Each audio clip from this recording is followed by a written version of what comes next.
We're making charmin, but before we get there, I did want to talk a little bit about the importance of produce.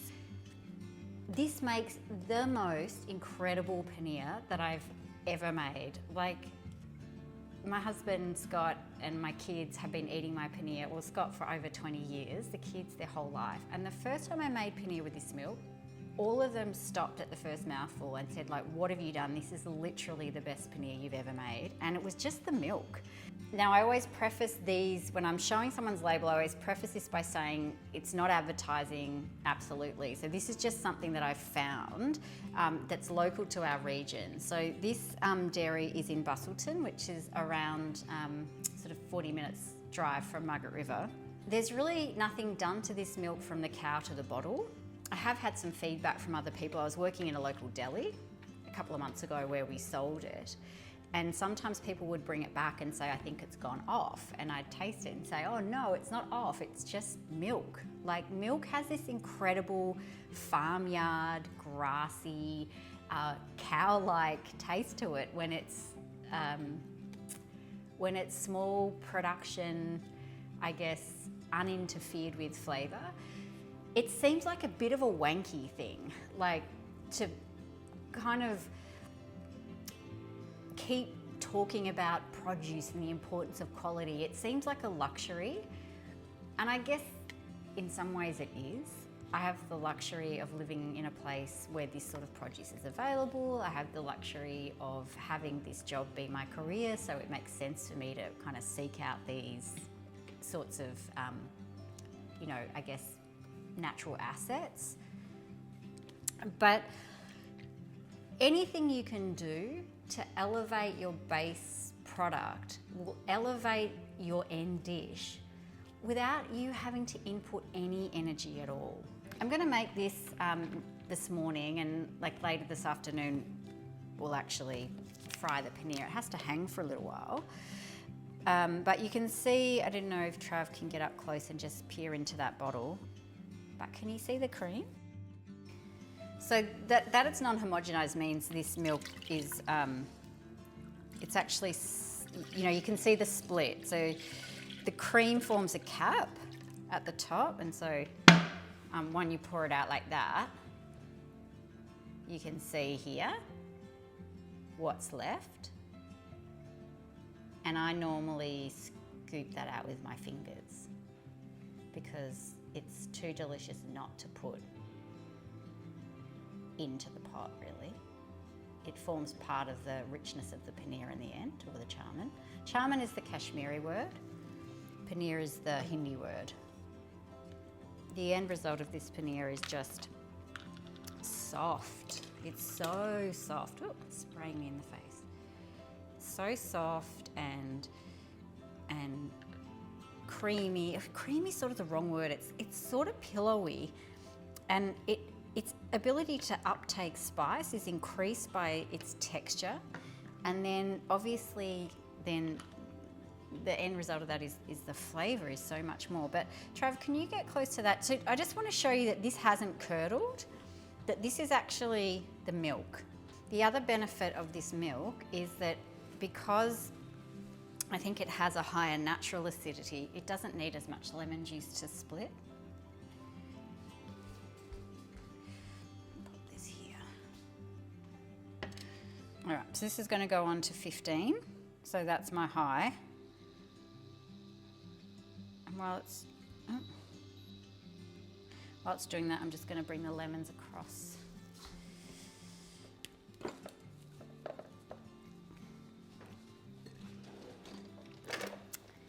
Give them a squeeze. Oh, so every time, this is my new Kaylin made chopping board. Thanks, Kaylin. It's my new favourite. He did my other favourite as well, so nice seams in the wood there. Don't know what I'll do for kitchen equipment once the kids leave high school. I have to.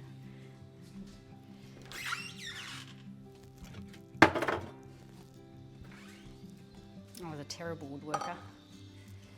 Okay, so we're just going to split the milk using lemon juice on The lemon juice itself contributes like a beautiful lemony acidic quality to the paneer in the end. So it's not citrus season here anymore, and my lemon juice has stopped. My lemon tree has stopped producing lemons, so hence the barcodes on the fruit.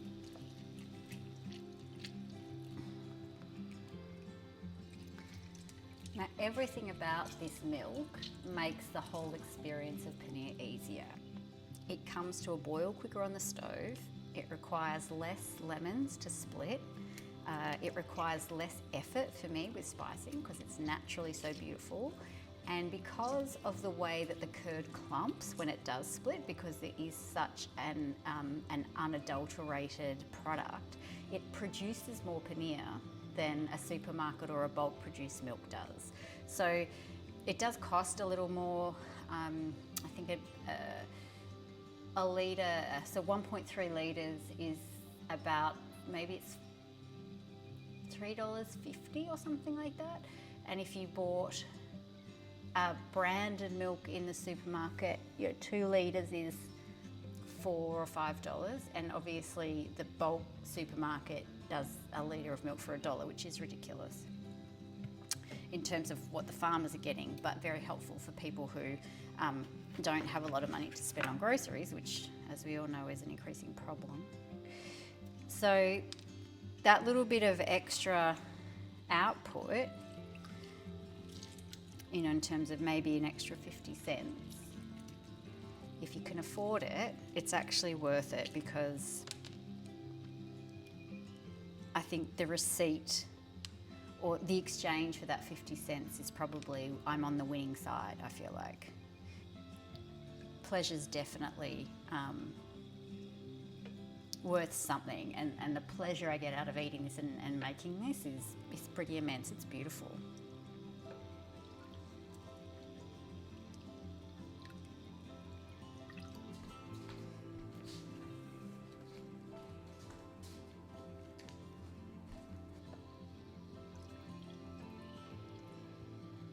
So bringing milk to the boil for paneer does take around, I think it probably takes around 10 minutes.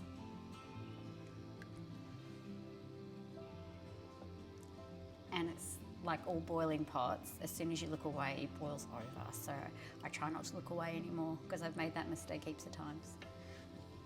If you look closely, and if you're very familiar with boiling milk, it's even, this is a little, you can see there's a little sort of oily, so it's the fat in the milk. It's like, it even smells different.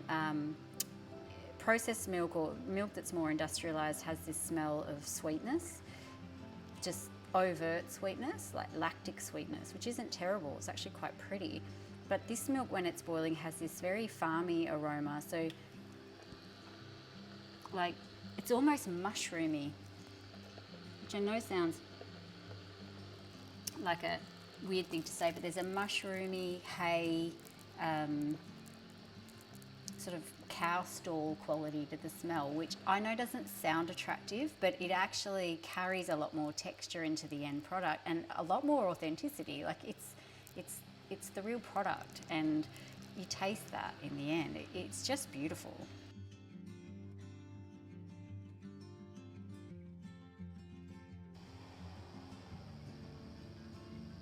Maybe I should look away. So it boils. Don't look away. All right, there you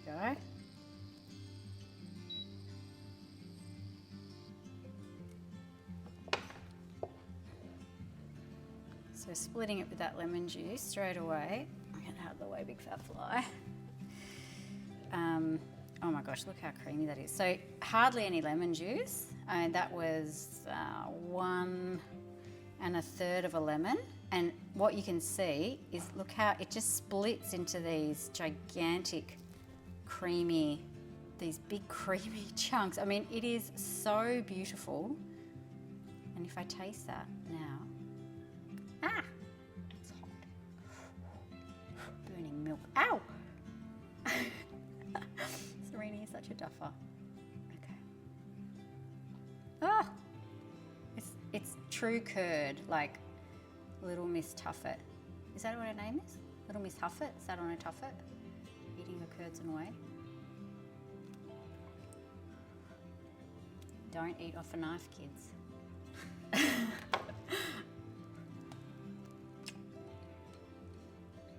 It's almost like halloumi, but without the salt.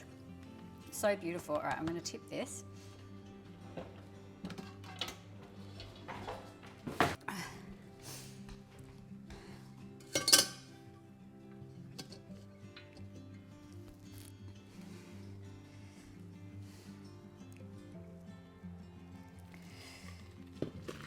So oh, look at that.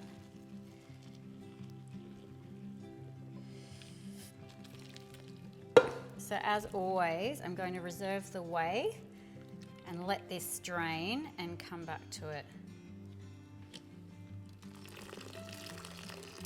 a little later.